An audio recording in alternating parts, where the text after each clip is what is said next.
Hey guys, Ronan here. In today's video, we're gonna be going over what is a never program. And are all lease purchase programs considered never programs? Let's dive into it. Another thing that we're gonna be doing in this video is going over the red flags and what to look out for before you sign your lease purchase program. So I'm gonna hand it over to Brian right now and he'll give you a driver's perspective of what is a never program. So, what is the never plan? Most of us have heard of it. Some of us have lived through it and experienced it. The never plan is basically what the word says. You're gonna lease your truck and never pay it off. Most never plans, and there's a few of them around, and these are companies that will basically hook you, and you're gonna pay for that truck and you will never pay it off. And what I mean by that is simply saying, is most of the never plans, it will be a 4 to 5 year lease, which is too long on these trucks. And by the time your 4 years is up, they've usually got a very large buyout on the end. For example, the company I worked for years ago had a $50,000 buyout on a Peterbilt. By the time the 5 year on the lease was up, the truck wasn't worth 50,000 bucks. So now you've paid the truck off in 5 years, and now the truck is only worth 30, but now you got to pay another 50 for the truck. That's the never plan. You'll never own it. And by the time you do own it, it's not worth anything. It's worth a pack of cigarettes. And you know what? Now we're going to swing it over to Ronan, and he's going to explain some more.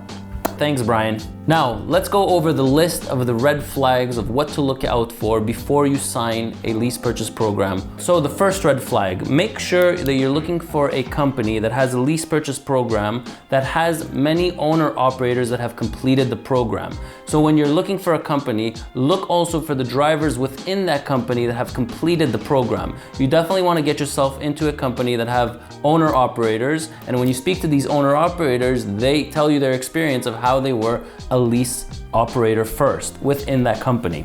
The second thing you should look at is make sure you do your research online on the company. So make sure that you look at their reviews, their Google reviews, their company reviews, their LinkedIn reviews, their Indeed reviews. Get a sense of the feeling. Now, not all companies are gonna have everything great, but you should have a read of both the good and the bad. Hear what the drivers say that are bad within the organization, and also look at what's good within the organization, so you can really make a decision on whether you want to sign that lease with that company or not. Number 3, make sure that you look for contracts that have hidden rip-off terms. So what do I mean by rip-off terms? So make sure that you are able to pay off the truck earlier. So let's say a company is leasing you the truck and it's 48 months or 36 months, ask them, am I allowed to pay off this truck earlier? And make sure that you are able to make payments faster. Also look at buyout amounts. So some companies, what they do and what I've seen out there is that they'll finance you the truck or they'll lease you the truck for 48 months and then they have a really big buyout. So probably a brand new truck after 5 years is only worth about $45,000. Well, make sure that your buyout is not $45,000, because after the 5 years, you're not gonna pay off $45,000 to buy out that truck.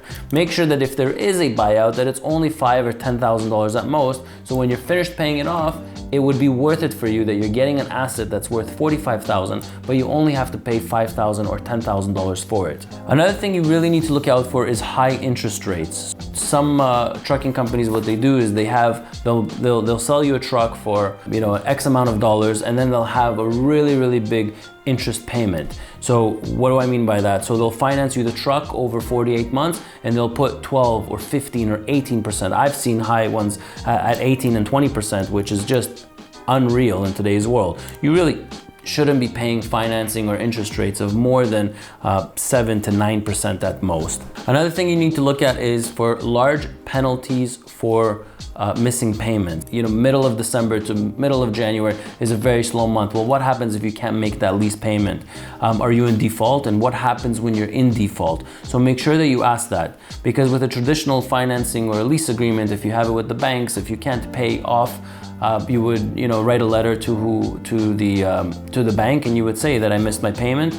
and they would recalculate interest, and they would put it either in the back, or they'll make your next 30 payments, a little bit bigger in order to make up for that payment. The banks won't repossess your truck. So make sure that the trucking company that you're going to be signing with will not repossess your truck if in the case that you have, one lease payment that's missing. Make sure that the agreement states that you have full ownership of that truck when you're finished your lease purchase program.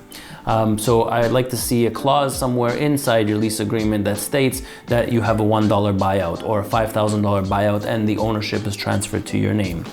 So make sure that that's within your contract. Another thing that I don't like, and it is a red flag, is that companies that try to entice new drivers into leasing new equipment.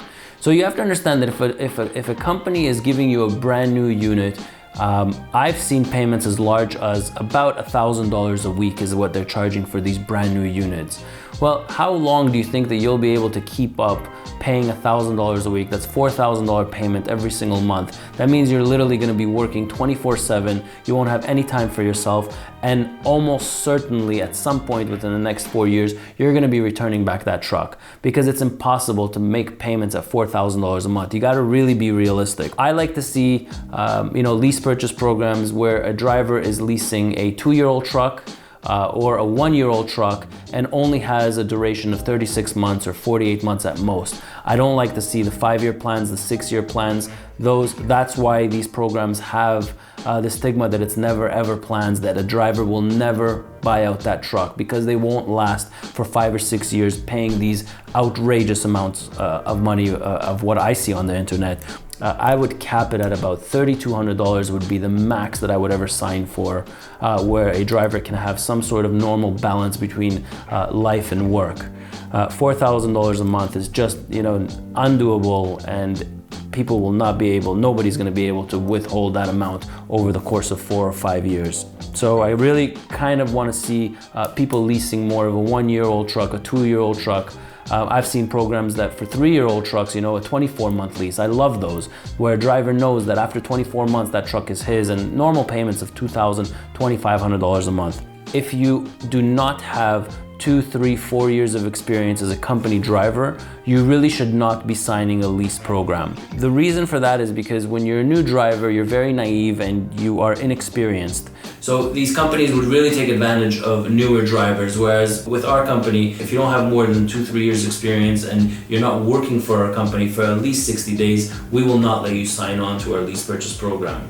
Another thing that you should be asking before signing your lease is the kind of work that a company has. So I wouldn't recommend for anybody that goes to a brand new company and right away signing a lease program. I would recommend for everyone to work in a company that you're thinking about signing the lease. You really want to work for that company for at least 60 days, just so you get a taste of their dispatch, a taste of their loads. Do they force you to pick up loads, where your hometown is, or are your trailers ready? What kind of backhauls do they have? So you really want to work at least 60 days for a company before you sign a lease with them. Do not right off the bat sign a lease with a company going in blind. I really don't recommend it. Oftentimes the mileage for drivers in the lease purchase program, if you're coming in blind, I heard a lot of horror stories where they're just really disappointed with the amount of miles that they get. I'm not going to name any company names out there that we, at our company, we hire a lot of drivers from there. But there's some really, really bad programs out there, and you really need to be careful from them. Make sure you work for the company for at least 60 days. Another thing that you should watch out for is you really don't want the company to kind of constantly roll you into a new truck. The concept of rolling into a new truck is really, more of a rental truck than actually you being an owner-operator and owning your own truck. You really want to do a 4-year lease or a 3-year lease. The truck is bought out, it's in your name, now you have an asset. Okay, and that's the goal. Don't let the company roll you into a newer truck. For example, you did a 4-year lease, and then on the 3rd year, they're like, hey, let us get you into a brand new unit, and they'll sign you up for another 4 years.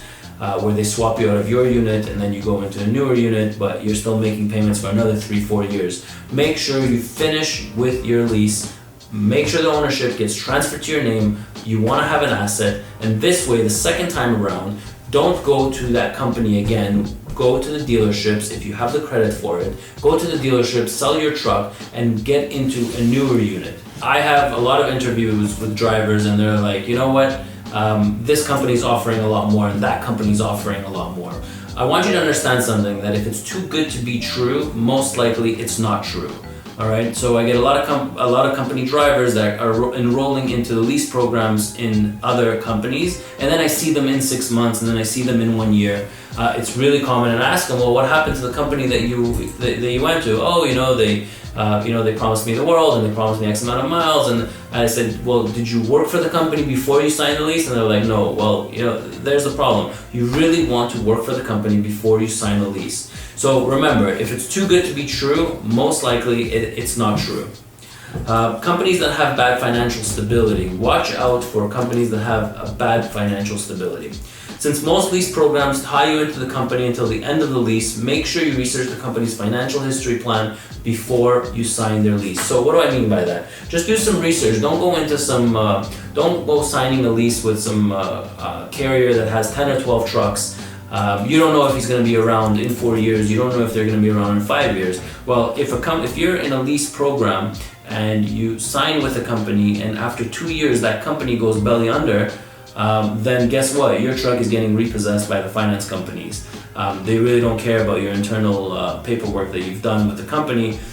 If a company goes under and that truck is owned by the company, they are going to repossess your truck also. So make sure that the company that you are going to sign with is a stable company, has been around for a long time, has many trucks in their fleet. By many trucks, I would say, why don't you stick to companies that have probably over 75 power units, and do your research online about that company. And the last thing I'm going to talk about is we kind of really need to understand, why do drivers sign on to the lease program? So the reason why drivers sign on to the lease program through these companies is most likely they're in a really, really bad financial situation.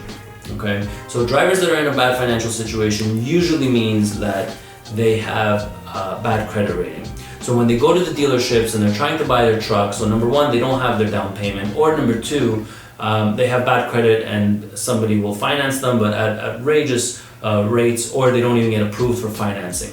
Those are usually make up for about 75% of the people who lease through the company. If you have good credit and you have a good down payment, I recommend that you don't sign on with a lease purchase program with a company. You actually go to the dealerships and finance your own truck, because then you'll have the luxury of moving around from company to company if that company that you're signing on with doesn't work out for you. So you can just take your truck and go to a different company. So drivers that are really in this situation, where you have bad financial situation, you're in debt, you can't come up with a down payment, you have bad credit, I do recommend that you research the company first. Obviously, you get yourself into a good lease purchase program, because that can help you climb out of debt a lot faster. Don't look at it as a never ever program, because there are some really good companies out there that offer a really, really good program. Yes, I would say that most of them that I've researched are a never program, and that's why it got the name for being a never program. But a good program is anywhere between 30 to 40% you should be making more in a lease program versus working as a company driver. So there you have it. That's the reason why people get into the lease program. And you also have my intake on what red flags to look for when signing a lease program. So hope you enjoyed this video. Give it a thumbs up, share your comments below, and we'll see you in the next one.